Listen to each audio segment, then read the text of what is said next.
to Seven Trumpets Prepper. In this video today, guys, we're going to go over the 7 trumpets of Revelation found in Scripture in light of the flat earth truth. Now, this is the azimuthal equidistant map and is just about the best representation as we can find of the flat earth at the moment. If you want a smaller scale model to also keep in mind for referencing when looking at Scripture and as far as the true nature of the earth, you can check out a video on the iCard right there that I show you how to build a model of this. It's also a great witness tool. So with that said, we're going to dive right in the Scripture, and I hope you enjoy. Alright guys, so I'm going to begin by reading a little bit of Scripture, and then we're going to look at that in relation to the flat earth, as opposed to looking at that trumpet taking place on a global model. Alright, so it says, and this is chapter 8, we'll just go verse 2. And I saw the 7 messengers who stand before Elohim, and to them were given 7 trumpets. And another messenger came and stood at the altar holding a golden censer, and much incense was given to him, that he should offer it with the prayers of all the Kodashim, the holy ones, upon the golden altar which was before the throne. And the smoke of the incense with the prayers of the Kodashim went up before Elohim from the hand of the messenger. And the messenger took the censer and filled it with fire from the altar and threw it to the earth. And there were noises, thunders, and lightnings, and an earthquake. And the 7 messengers who held the 7 trumpets prepared themselves to sound. So now to begin this off, if you've not seen the Understanding 7 Trumpets of Revelation series, you can also check that link right there. And now apply this flat earth truth to that. In the past, I personally have talked about this as well, and you can also reference world/chance.com. A global earthquake. The earth, an earthquake worldwide is still possible upon this flat plane on this disc. So there's going to be all sorts of lightnings, thunders, an earthquake take place, and I would imagine that would be worldwide. And now, right before Noah's flood took place in the book of Yeshua, we also, if you read that and reference it, that's kind of what took place in Noah's day. And then right after that, then actually the rain did come. So it seems like that Master Yahweh uses that as a wake-up call right before whatever judgments are to be placed. It's interesting to just find that back as early as Noah. That seems like that's a precursor of that. All right, so moving forward, and it says, and the first messenger sounded, and there came to be hail and fire mixed with blood, and there were thrown to the earth, and 1/3 of the trees were burned up, and all green grass was burned up. Now, if we look at that in relation to chapter 6, though, it says right here, and I looked when he had opened the 6th seal, saw a great earthquake came to be, and the sun became black as sackcloth of hair, the moon became as blood, and the stars of the heaven fell to the earth as a fig tree drops its unripe figs being shaken by a strong wind. And the heaven departed like a scroll being rolled up, and every mountain and island was moved out of its place.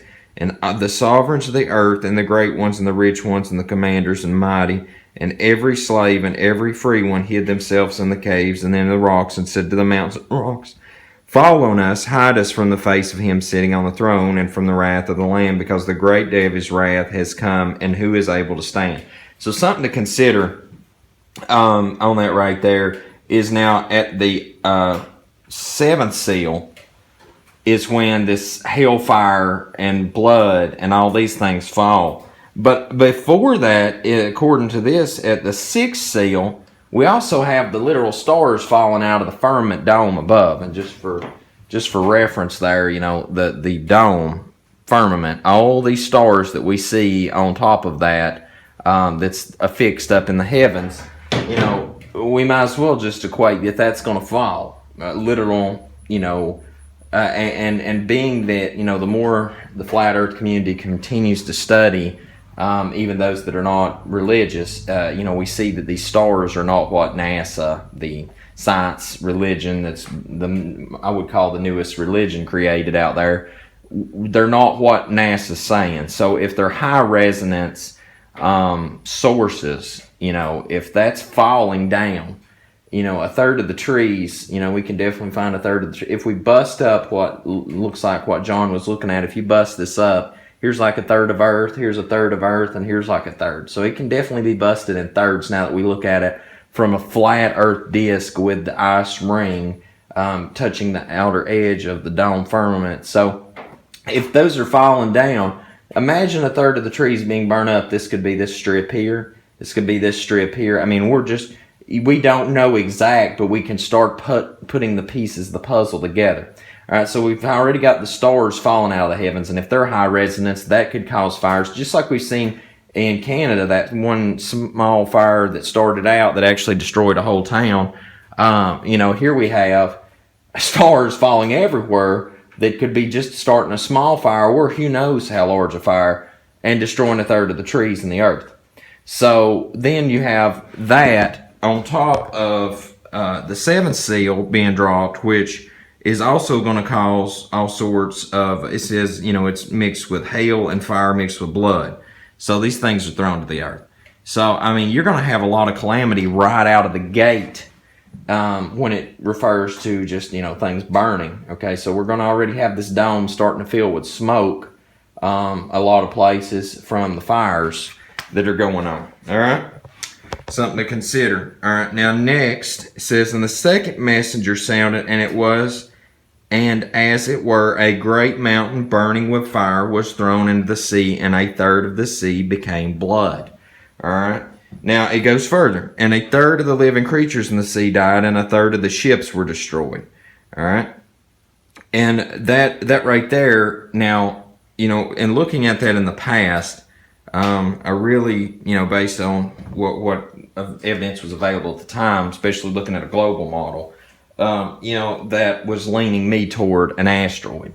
But now, actual burning mountain cast into the sea, I mean, we could be talking a huge volcanic eruption, huge seismic event on the flat plain, and so therefore causing, a huge earthquake, tsunami effect. I mean, who knows? But a third of the ships, if we look at the shipping lanes, because flight paths and shipping lanes are used also, they use this map pretty heavily for that type of stuff. So, we have huge shipping lanes here.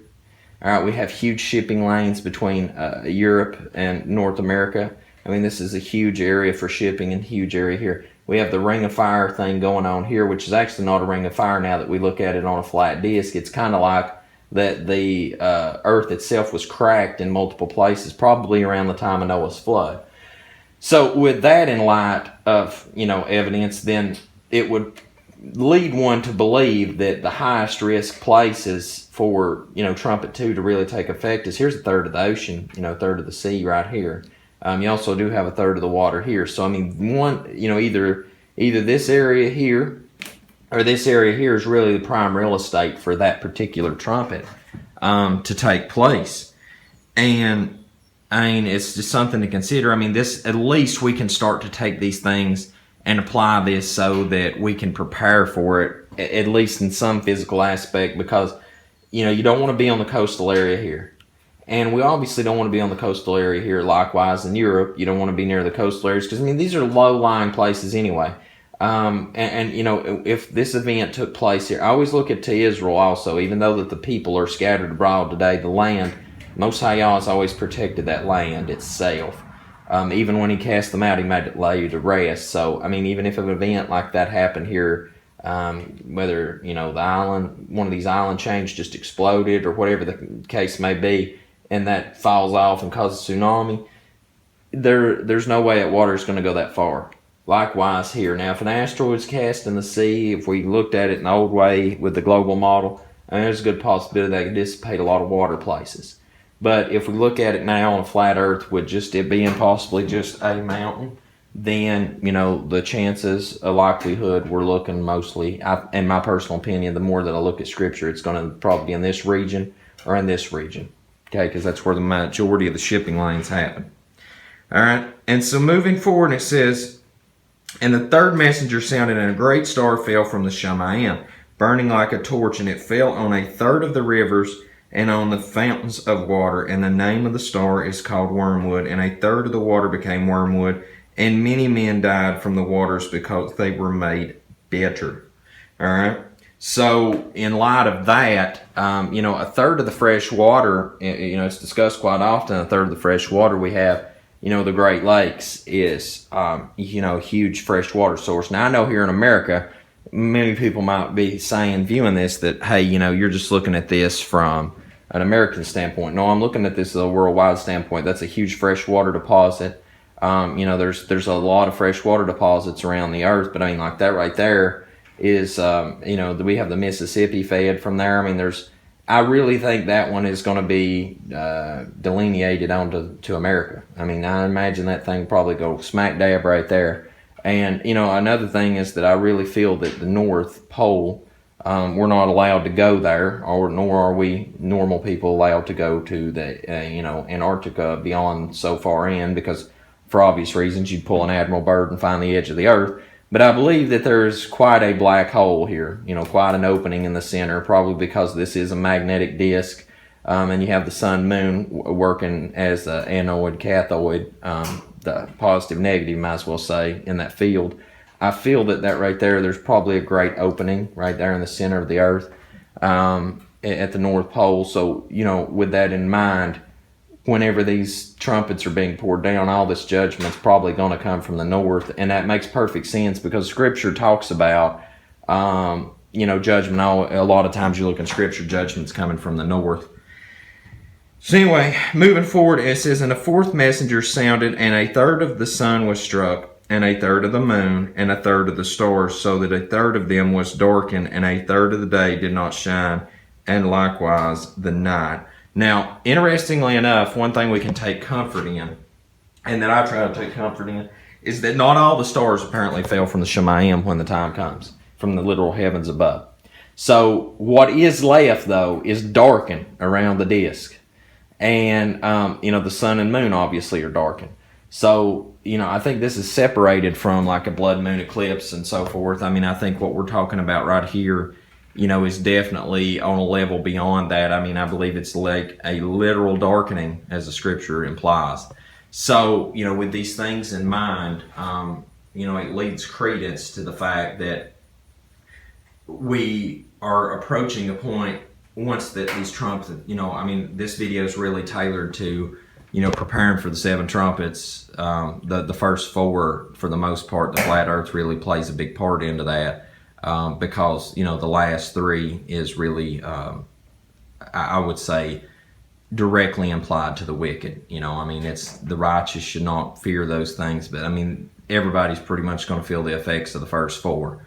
And so, with the darkening of the earth at this point, it should be a huge wake-up call to anyone that, has been sealed in the forehead by the Most High Yah, and those that are righteous serving Him. They should be able to really see that as a precursor and a warning shot fired across the bow, I guess you could say, that, trumpet 5, which is going to be the demons punishing mankind for 5 months, I think that's going to be a huge wake-up call for us at that point, which we have already seen the first 3 trumpets take place. I think at that point, if somebody's not in tune to what's going on, I think they're completely blind.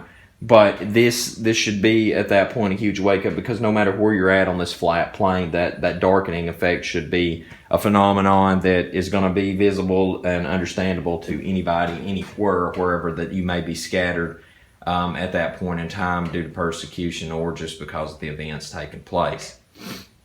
Ladies and gentlemen, I truly believe with all my heart and soul that what you see before you on the board here is about the most accurate representation of the world at the moment that we'll probably have until the Most High comes back, and we need to try to make use of it while we can. I have seen other maps where Australia is a little bit more accurate to scale, because as these rings go out further, the distance scale should still be the same. For example, these 3 grids here should be equivalent to those 3 grids there. So in other words, as you see these 3 grids of Australia, these 3 grids up close of America would be equivalent distant on a stretched out model. And, only when the Most High comes back will we honestly have a full accurate representation, I'm sure. Will He show us the length, the width, and the breadth of it. So anyway, in relation to the 7 trumpets, you know, we really can't apply that to trumpet 5, 6, or 7, but you know, honestly, trumpet 7 I believe to be the outpouring of the bowls of wrath on the wicked. So really, our focus, you know, needs to be trumpets 1, 2, 3, and 4.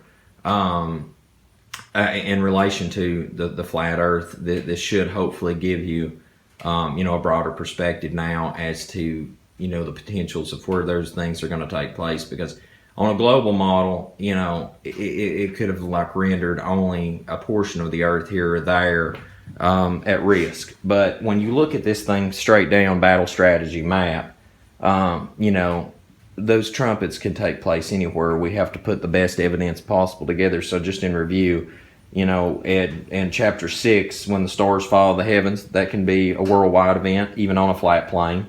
The risk is a lot more potential now than it would have been on a globe. So, you know, that's something that definitely not just cast off out of your mind. I mean, it can happen anywhere because we are under that dome. So there's stars all built into the dome, just like in a planetary.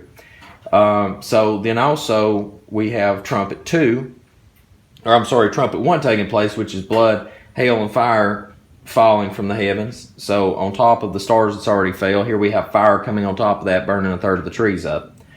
So, you know, here's a high risk zone for that, high risk, you know. So any of the thirds of the earth that Yohannan's seen, that's definitely a potential there.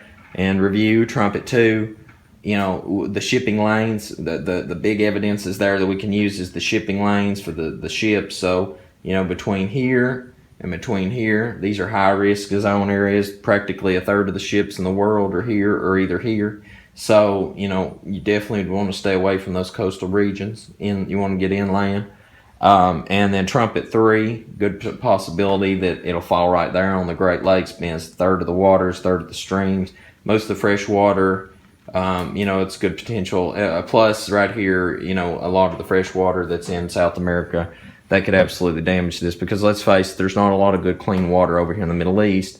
And even over here in Russia, I mean, we've got everything from Chernobyl to all sorts of crazy stuff that's, you know, contaminated water over the years over there. So it would lead credence to do that there.